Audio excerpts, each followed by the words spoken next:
Filming from Gen Con 2014. I'm here with Ted Terranova, who is the designer of Rivet Wars and Rivet Wars Eastern Front, and who has agreed to tell us a little bit about the game. Thank you, Ted.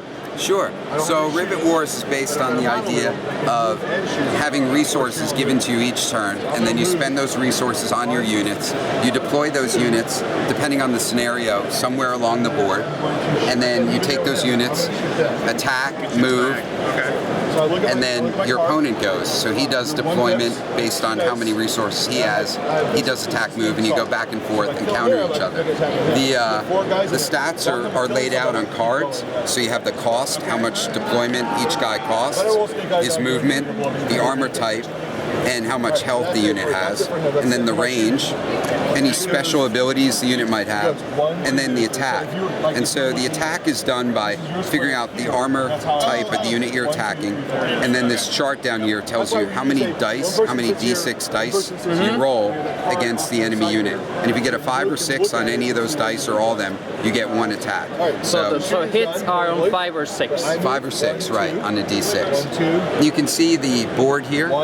It's made up of these larger grids and smaller grids.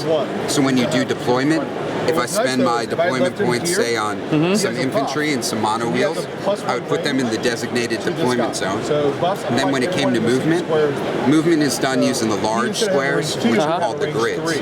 And so grids allow us to easily take care of area of effect attacks. So anyone in a grid is hit by certain attacks. Any buffs, when you activate a grid, would be done to anyone in a grid. So you don't have to worry about how close you are to someone. If you're in the grid, you're affected. If you're not, you're not affected. And we do movement like this. So a movement of 1 or 2, that would be a 2 movement. This would be a 3 movement, moving 3 of the grids. You'll see there are smaller squares inside the grid as well. And that takes care of what we call the grid attack order. So if you had the grid attack order. Grid attack order, okay. So if you had this allied rocket bike and he was going to attack this grid with these units in it, the rocket bike gets 2 attacks and he rolls 2 dice against a mono wheel, which is a 2 armor.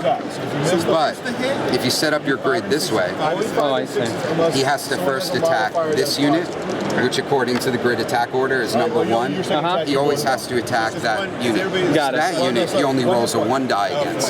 So the way you organize your units, not only for buffs and area of effect, but also for the grid attack order, can affect how vulnerable they are to different attacks, and can allow you to plan for counter defense to your enemy's probable attacks and things like that. But of course there are units like the sniper, who ignores grid attack order and can attack any grid he wants, so he can take out heroes and things like that. There's also area of effect attacks, such as the big pounders from the Allies. So they have one of our different kinds of attacks, which is a flat grid attack. So that just means he gets to roll against every single unit in a grid. He attacks the entire grid. Exactly. So when you see those coming, you got to spread your guys out, but then you can't take advantage of buffs as much. So there's a lot of that back and forth of deploying and putting out counter units. So. And you win the game by getting the strategic objectives, putting an infantry on there, and then you gain victory points. You can also gain victory points. And you have scenarios in which the objectives are different? Yeah. Let me show you the book real quick. So here's the rulebook, okay? In the rulebook, we have 10 basic scenarios, and they all have different deployments. So this, you get 6 deployment points every turn as the Blight, as opposed to the Allies get 4. And they have different victory conditions, different layouts of the tiles. The game comes with 9 tiles, so you can lay them out. They're double-sided too, so you can arrange them in different order. And we also have downloadable, larger scenarios. So if you have a friend with a box, you can play a big campaign. We even have some of those campaigns where they string together 6 or 7 scenarios. So you can spend a whole weekend kind of playing through a big campaign and battle and stuff. So lots of variety and stuff. And could you tell us a little bit about the miniatures? I mean, looking at the miniatures, it's clear that there were design choices that you made about the aesthetics. These miniatures have a strong personality. They look different from most miniatures that you have in games of this type. Can you tell me a little bit about these? The idea was really to do a World War I kind of turn of the century type of unit.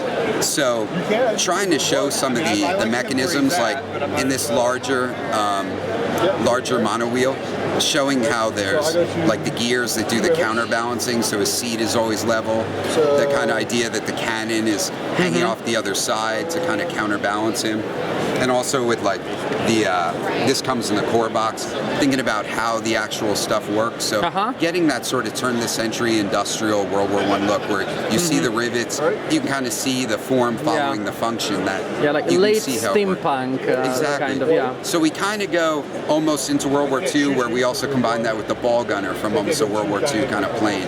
So it's kind of a feel of everything, and allows us to have units that still ride horses. So this guy, you know, is almost your traditional cavalry. Oh, nice. Look at But that. he's got an armored horse, and he's got spring-loaded legs, all that kind of stuff. So. And here we have this sort of robot, or I guess an armor. Yeah. Actually, I remember some of these armors that were deployed in World War I in the Italian front. Well, they weren't this elaborate, but the general idea was pretty much this one. But at the same time, I say there's a lot of detail, but at the same time, it's also a certain sense of solidity, of strength. The volumes are very very defined. solid and thick kind of guys. And this guy's a good example. This was kind of based off a turn of the century diving suit. If you look up that stuff, they really were kind of trying to figure out what to do. And that's a big part of Rivet Wars, is showing through the aesthetic of the units that this is kind of a time where they're trying to figure out what is the way to fight a battle. What's the best way to build a tank? What's the best way to make a machine gun or attack your enemy? Yeah, the best way to use recent technologies, which were recent and novel at the time. Like it seems old-fashioned to us, but at the time they're trying everything. Like, is cavalry still going to work? Are tanks going to be the way to go? So it's just a fun aesthetic kind of play with, and even getting into the blimps and stuff like that. So our Zeppelin's going to be the thing, or fixed-wing aircraft, or all that kind of stuff. So. And what I like is that the volumes, I mean, there are a lot of round shapes and the volumes are very pronounced. What I like is that it clearly makes the miniatures pretty durable, pretty solid. I think they're going to last longer, and they're going to take much more beating than other miniatures in other games. At the same time, because there's a certain tongue-in-cheekness, a certain ironic quality. So I have to tell you, I really like the design of the miniatures, and the playing system around them also looks pretty promising. So thank you, Ted, for sitting with me and to tell me and my viewers about Rivet Wars, the Eastern Front. Yeah, thanks for talking to me. I really appreciate it. Thank you.